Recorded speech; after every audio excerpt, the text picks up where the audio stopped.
Bonjour à tous et bienvenue sur Algérie Puissance. Aujourd'hui, on va parler d'un phénomène qui fait trembler les chancelleries européennes et qui fascine tous ceux qui suivent l'évolution militaire en Méditerranée.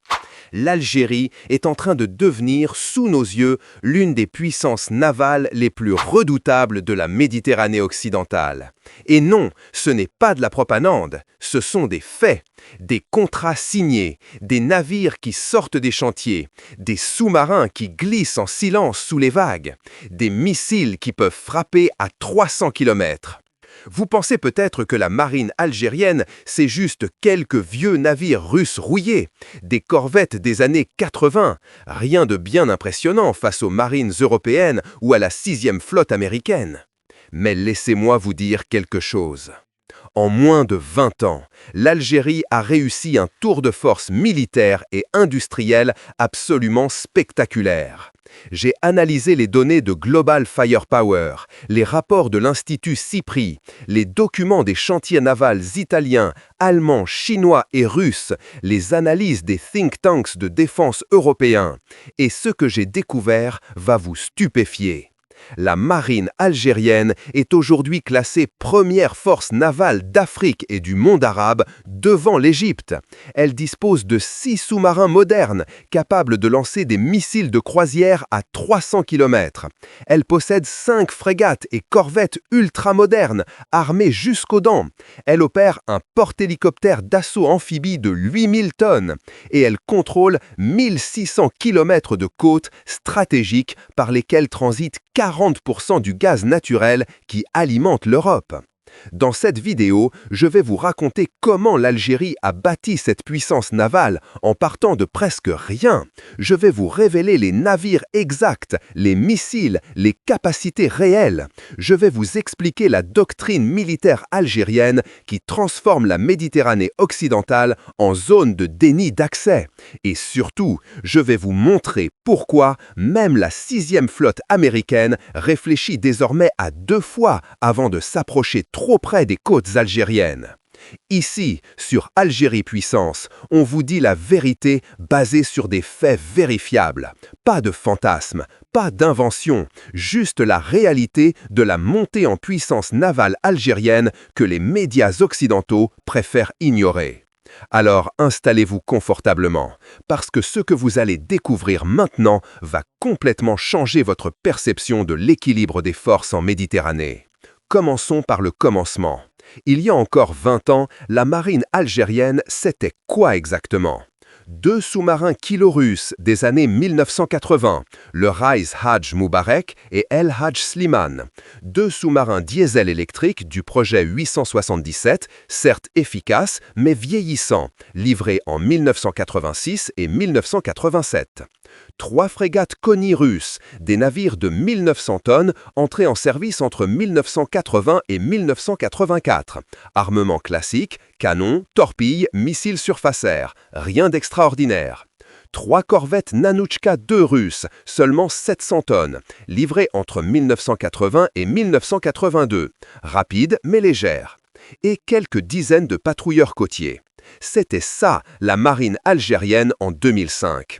Une marine symbolique, une marine capable de patrouiller dans les eaux territoriales, d'intercepter quelques contrebandis, de surveiller la pêche illégale, mais absolument pas capable de projeter de la puissance, absolument pas capable de dissuader une marine moderne, absolument pas capable de défendre les intérêts stratégiques algériens en haute mer.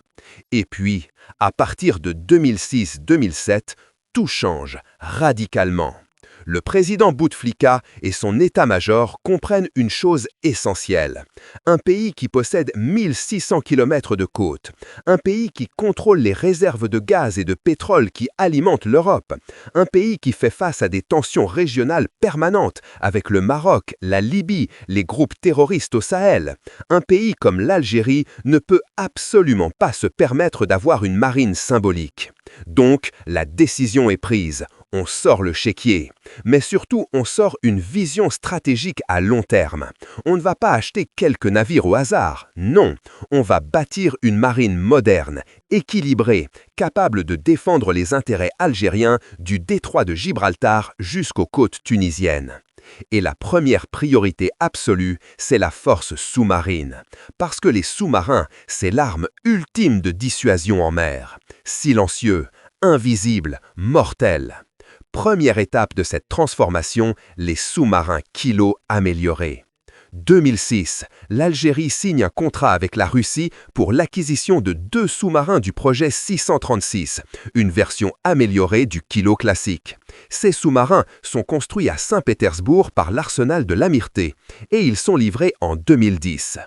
Ces nouveaux kilos, ce n'est pas du tout la même chose que les vieux 87 des années 80. On parle d'une refonte complète. Nouveau moteur diesel plus silencieux, nouveau système de propulsion électrique, nouveau sonar russe ultra performant et surtout, capacité de lancer des missiles de croisière Club S, la version export du fameux calibre russe. Le Club S, c'est un missile de croisière subsonique guidé par GPS et radar actif. Portée opérationnelle, 300 km. Précision, moins de 10 mètres. Charge militaire, 400 kg d'explosifs hautement destructeurs. Capacité de voler à très basse altitude pour éviter les radars de défense aérienne. Ça signifie qu'un sous-marin algérien immergé à 50 mètres de profondeur au large des côtes algériennes peut frapper n'importe quelle base militaire, n'importe quel port, n'importe quel centre de commandement à 300 km à l'intérieur des terres, sans jamais être détecté. Mais l'Algérie ne s'arrête pas là. 2014, nouveau contrat avec la Russie. 2 sous-marins supplémentaires du projet 636.3 Varshavianka. C'est la dernière version du Kilo, encore plus silencieuse, encore plus performante, livrée entre 2018 et 2019. Les marins de l'OTAN appellent le 636.3 le Black Hole, le trou noir. Pourquoi? Parce qu'il est tellement silencieux que les sonars occidentaux ne peuvent pas le détecter quand il navigue à vitesse réduite. Il disparaît littéralement des écrans. C'est l'un des sous-marins diesel électriques les plus silencieux au monde. Résultat aujourd'hui, en 2025, l'Algérie possède 6 sous-marins opérationnels, 2 kg 877 modernisés, 4 kg 636/636.3 de dernière génération, tous armés de missiles de croisière Club S, de torpilles lourdes russes de 533 mm et de mines marines. 6 sous-marins modernes, c'est plus que la France n'en déploie en permanence en Méditerranée, c'est plus que l'Italie, c'est plus que l'Espagne, c'est plus que tous les autres pays africains réunis. Et tous ces sous-marins sont basés à Mers el-Kébir, la plus grande base navale de Méditerranée occidentale après Toulon. Une base ultra protégée, avec des abris sous-marins bétonnés, des systèmes de défense aérienne S-300, des hangars renforcés, des quais spécialisés pour la maintenance sous-marine. Vous commencez à comprendre où je veux en venir? L'Algérie a construit en 20 ans une force sous-marine qui rivalise avec les marines européennes, une force capable de bloquer le détroit de Gibraltar, une force capable de paralyser le trafic maritime en Méditerranée occidentale en cas de conflit. Mais ce n'est que le début, parce que les sous-marins, c'est bien, mais il faut aussi des navires de surface pour contrôler la mer, pour escorter les convois, pour projeter de la puissance. Deuxième étape de la transformation, la flotte de surface. L'Algérie a d'abord regardé du côté allemand, les frégates Meko A200, réputées pour leur qualité, leur fiabilité, leur armement. Mais finalement, Alger décide de diversifier. Pourquoi dépendre d'un seul fournisseur? Pourquoi ne pas aller chercher le meilleur chez chacun? Alors, l'Algérie se tourne vers la Chine. Et là, ça devient vraiment intéressant. 2012, contrat avec la China State Shipbuilding Corporation pour 3 corvettes de type C-28A. Construction au chantier naval Hudong-Zhonghua à Shanghai, livraison entre 2014 et 2016. Les corvettes C-28A, c'est du sérieux. 120 mètres de long, 2880 tonnes de déplacement. Vitesse maximale 28 nœuds, soit 52 km/h. Autonomie 4000 milles nautiques, soit 7400 km sans ravitaillement. Mais ce qui compte vraiment, c'est l'armement. 8 missiles anti-navires C-802, portée 180 km, vitesse Mach 09, soit 1100 km par heure, guidage radar actif terminal, capacité de voler à 5 mètres de l'eau pour éviter la détection. Un seul missile C-802 peut couler une frégate moderne. 2 missiles garantissent la destruction. Système de défense aérienne HQ-7, c'est une copie chinoise du système français Crotale. 8 missiles en batterie, portée 12 km, capacité d'interception d'avions, d'hélicoptères, de missiles anti-navires, réaction ultra rapide. Un canon naval de 76 mm, cadence de tir 120 coups par minute, portée 16 km, efficace contre les navires, les avions, les missiles. 2 systèmes de canons multitubes de 30 mm pour la défense rapprochée, des tubes lance-torpilles et un pont d'envol pour hélicoptères à l'arrière. Ces 3 corvettes chinoises, l'Adafer, l'Ezzadjer et l'Azzadjer, elles constituent aujourd'hui l'épine dorsale de la flotte algérienne de surface. Rapides, bien armées, modernes, furtives grâce à leur design angulaire qui réduit la signature radar. Mais l'Algérie ne s'arrête pas là, parce qu'il faut aussi des frégates plus lourdes, plus puissantes, capables de mener des opérations en haute mer pendant des semaines. Et là, retour vers l'Europe, vers l'Allemagne. 2 frégates MEKO A200AN, construites par ThyssenKrupp Marine Systems, version spéciale adaptée aux besoins algériens, livrées en 2016 et 2017. Les MEKO A200, c'est du très haut niveau. 3500 tonnes de déplacement, 121 mètres de long, vitesse maximale 29 nœuds, autonomie 4000 milles nautiques. Et l'armement est absolument redoutable. Un canon Auto-Melara de 127 mm. C'est un calibre énorme pour une frégate de cette taille. Cadence de tir 35 coups par minute. Portée maximale avec obus à guidage GPS Vulcano 100 km. 100 km! Ça signifie que la frégate peut bombarder une cible côtière à 100 km de distance avec une précision chirurgicale. 32 missiles de défense aérienne Umkhonto IR sud-africains, répartis dans des lanceurs verticaux, portée 15 km, guidage infrarouge, capacité d'intercepter d'avions, d'hélicoptères, de drones, de missiles de croisière. 32 missiles, c'est énorme pour un navire de cette taille, c'est plus que la plupart des frégates européennes. 16 missiles anti-navires RBS 15 M3 suédois, portée 200 km, vitesse Mach 08, guidage inversiel puis radar actif terminal, capacité de voler à très basse altitude, ogive de 200 kg. 2 missiles suffisent pour détruire une frégate moderne. Des torpilles MU-90 Impact italiennes pour la lutte anti-sous-marine, portée 25 km, vitesse 50 nœuds, guidage acoustique actif-passif, capacité de plongée à 1000 mètres de profondeur. Et 2 hélicoptères Super Lynx Mk140 embarqués, 3 destinés aux missions anti-sous-marines avec sonar trempé, torpilles et missiles, 3 destinés aux missions anti-navires avec missiles Mokopa sud-africains. Ces 2 frégates MEKO, l'El Radi et l'Adafer, elles représentent la crème de la crème, les navires de première ligne, les navires que vous envoyez quand vous voulez montrer votre puissance. Donc, récapitulons rapidement ce qu'on a déjà. 6 sous-marins modernes armés de missiles de croisière. 3 corvettes chinoises C-28A armées de missiles anti-navires et anti-aériens. 2 frégates allemandes MEKO A200 ultra puissantes. Plus les anciennes frégates Konni et corvettes Nanouchka qui ont été modernisées.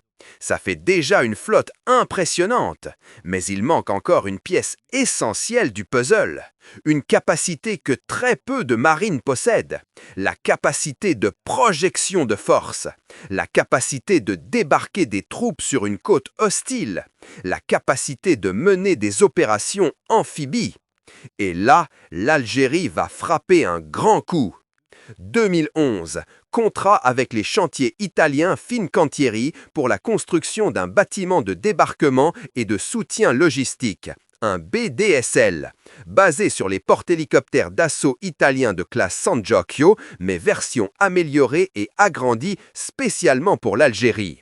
Le Calat Beni Abbès, construit à Riva-Trigoso près de Gênes, mis à flot en janvier 2014, livré en septembre 2014, mis en service officiel en mars 2015. Le Khalat Beni Abbès, c'est le navire amiral de la marine algérienne, le plus gros navire jamais construit pour l'Algérie.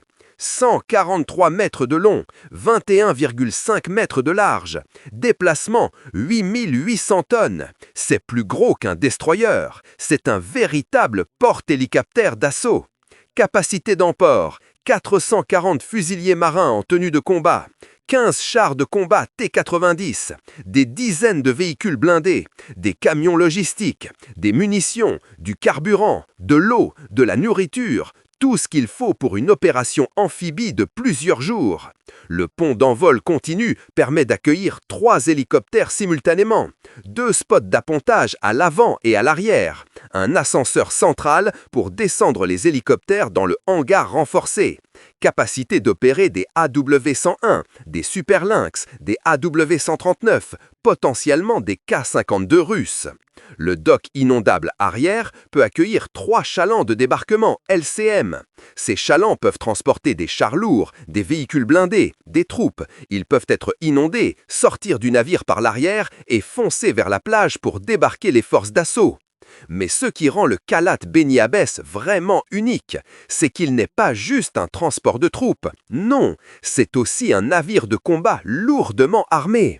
16 missiles de défense aérienne Aster 15. C'est le même missile que sur les frégates Frem françaises et les destroyers Horizon. Portée 30 km, vitesse Mach 3, capacité d'intercepter des avions, des missiles de croisière, des missiles balistiques à courte portée. 2 lanceurs verticaux A50 de 8 missiles chacun. Un radar Ampar, c'est un radar à balayage électronique multifonctionnel de fabrication italienne, le même que sur les frégates Frem et les destroyers Horizon. Capacité de détecter et suivre simultanément 200 cibles aériennes et de surface jusqu'à 180 km. Un canon naval Otto-Melara de 76 mm, cadence de tir 120 coups par minute, portée 16 km. 2 canons Oerlikon KBA de 25 mm pour la défense rapprochée. Et un hôpital de 60 lits avec bloc opératoire, pour les blessés militaires, mais aussi pour les missions humanitaires. Ça signifie quoi concrètement? Ça signifie que l'Algérie peut désormais projeter un bataillon de marine n'importe où en Méditerranée en quelques jours, débarquer sur une côte, établir une tête de pont, tenir un port, évacuer des ressortissants algériens en zone de crise, mener des opérations de sauvetage en mer. Tout ça de manière autonome, sans dépendre de personne. C'est une capacité stratégique majeure que très peu de pays possèdent. En Afrique, seule l'Égypte possède des capacités amphibies comparables avec ses 2 Mistral français. Et maintenant, parlons de la doctrine militaire algérienne. Parce que tous ces navires, tous ces sous-marins, tous ces missiles, ça ne sert à rien si vous ne savez pas comment les utiliser. L'Algérie a adopté une doctrine A2AD, Anti-Access Area Denial, déni d'accès et déni de zone. C'est une doctrine défensive, mais extrêmement puissante. Le principe est simple, créer une bulle défensive autour de votre territoire tellement redoutable que l'ennemi ne peut pas y pénétrer sans subir des pertes massives. Comment l'Algérie applique cette doctrine ? Première couche, les sous-marins. 6 kilos qui patrouillent en silence dans les eaux algériennes et au large. Impossible à détecter. Capable de couler n'importe quel navire ennemi qui s'approche trop près. Capable de lancer des missiles de croisière sur les bases ennemies à 300 km. Deuxième couche, les batteries côtières de missiles. L'Algérie a installé des batteries de missiles anti-navires sur toute sa côte. On parle notamment de systèmes russes Bastion P, armés de missiles P-800 Yakhant Onyx. Portée 300 km, vitesse Mach 2,5, capacité de frapper des navires de guerre ennemis avant même qu'ils ne soient à portée de tir. Troisième couche, les frégates et corvettes. Patrouille constante dans la zone économique exclusive algérienne. Missile anti-navire RBS-15 avec portée de 200 km. Missile C-402 avec portée de 180 km. Capacité de saturer les défenses ennemies avec des salves coordonnées. Quatrième couche, l'aviation navale. Chasseurs Su-30MK de l'armée de l'air algérienne, armés de missiles anti-navires KH-31 et Brahmos. Capacité de frapper des navires ennemis jusqu'à 300 km des côtes. Cinquième couche, les systèmes de guerre électronique. L'Algérie dispose de systèmes russes et chinois capables de brouiller les radars ennemis, les communications, les GPS, les liaisons de données, créer le chaos dans les systèmes de commandement adverses. Sixième couche, les radars et systèmes de surveillance. Radars côtiers russes et chinois installés sur les hauteurs d'Oran, d'Alger, de Annaba. Capacité de détecter tout navire ou avion qui s'approche à 200 km. Satellite militaire en orbite pour la surveillance maritime. Résultat, toute la zone maritime allant du détroit de Gibraltar jusqu'à la frontière tunisienne est sous contrôle algérien. Personne n'entre dans cette zone sans autorisation. Et si quelqu'un essaie de forcer le passage, il se retrouve face à une défense en couches multiples absolument redoutable. Même la 6e flotte américaine, qui est pourtant la plus puissante force navale de Méditerranée, réfléchit désormais à 2 fois avant de s'approcher trop près des côtes algériennes. Parce que les Américains savent très bien que leurs navires seraient vulnérables face aux sous-marins Kilo, aux missiles anti-navires supersoniques, aux salves coordonnées de dizaines de missiles.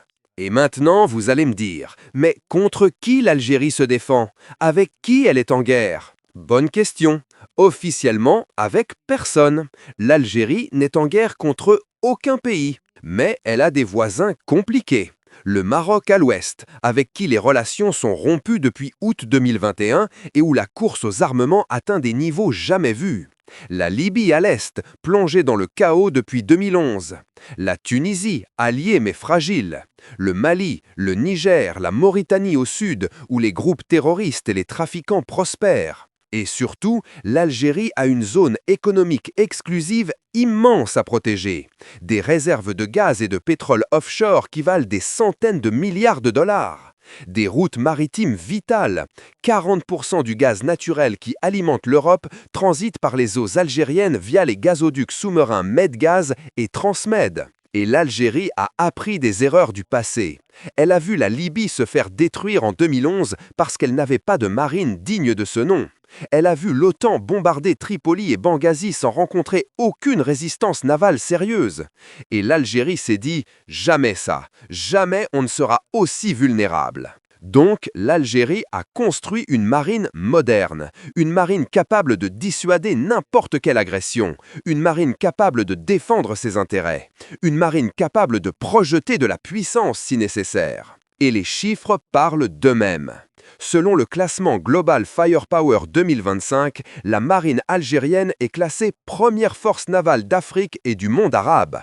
Devant l'Égypte avec ses 140 navires, devant le Maroc avec ses 121 navires, l'Algérie possède 213 unités navales militaires. Attention, ces chiffres incluent tous les patrouilleurs, vedettes, chalands. Ce n'est pas juste les gros navires de combat, mais ça montre l'ampleur de la flotte algérienne.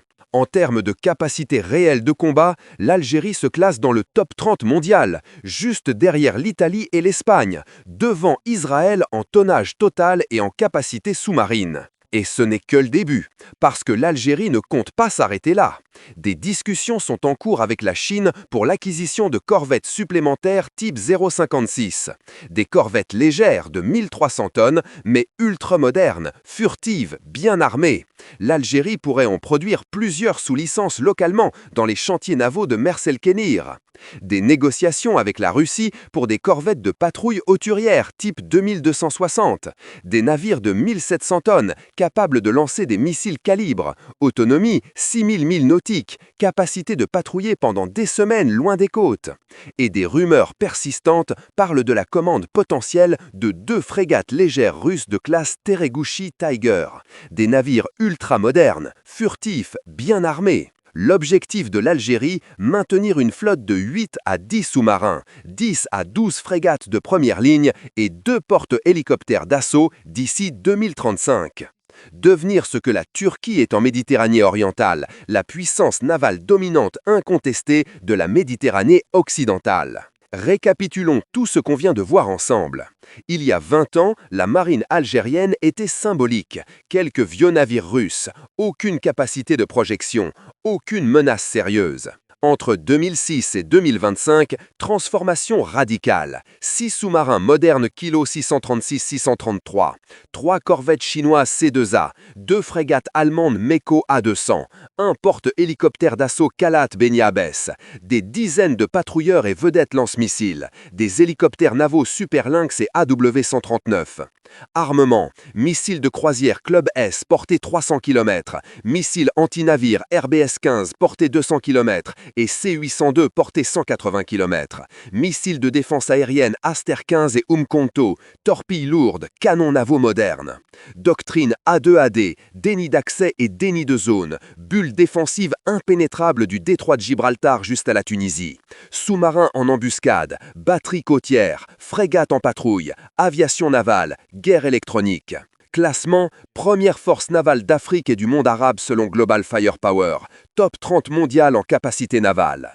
La question maintenant, est-ce que l'Algérie va continuer sur cette lancée? Est-ce que d'ici 2035, la marine algérienne va effectivement dépasser en puissance la marine française en Méditerranée? Franchement, c'est possible. La France a seulement 4 sous-marins nucléaires d'attaque. L'Algérie aura potentiellement 8 à 10 sous-marins diesel électriques ultra silencieux d'ici 2035. La France a une dizaine de frégates. L'Algérie en aura autant ou plus.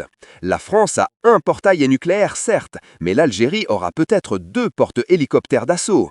Et surtout, l'Algérie compte chez elle, dans ses eaux territoriales, avec toute son infrastructure côtière, ses bases navales, ses radars, ses missiles. La France, elle, doit projeter sa puissance à 1000 km de ses bases. Donc oui, dans un scénario de conflit en Méditerranée occidentale, la marine algérienne pourrait potentiellement tenir tête à la marine française. Et ça, c'est absolument révolutionnaire. Si cette analyse vous a ouvert les yeux sur la réalité de la puissance algérienne, si vous voulez qu'on continue à décrypter sans langue de bois ce qui se passe vraiment dans notre région, alors faites 3 choses pour nous. 1. Abonnez-vous à Algérie Puissance, c'est gratuit. Un clic, parce qu'on va continuer à sortir des analyses comme celle-ci, basées sur des faits vérifiables, sur des chiffres réels.